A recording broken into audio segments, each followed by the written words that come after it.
ભૂખી જઈ જાય સબર કર વાત અરે વાત છે ને બસ ખવાળો દેખો વીરા વિરમ દેવ જોધપુરી જેલની અંદર આવવાનું કારણ મારા ભક્ત અર્જુનને છોડાવવા માટે આવ્યા. તારો ભક્ત હરભુજી મારી જોધપુર જેલની અંદર તડફડિયા મારે છે જો તારામાં તાકાત હોય તો છોડાવી જા અરે બાદશાહ તો મારા ભાઈ રામદેવની રજા નથી.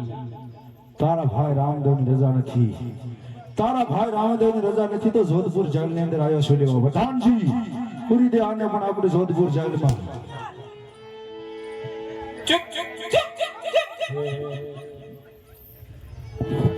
આપણે ચલો ભાઈ પ્રાર્થના છે. હે વીરા વિરમદેવ આમાંથી મને ઉગારો વીરા આ પાપી બાદશાહ મારા પ્રાણ લેશે વીરા. હે વીરા હું તો બારનું આવ્યો દ્વારકામાં મોકલ મારા ભાઈ રામદેવજી ભાઈ જરૂર તારી વારે આવશે તો તને જેલમાંથી છોડાવશું વીરા. હા વીરા બારનું આવ્યો દ્વારકામાં મોકલ. હા વીરા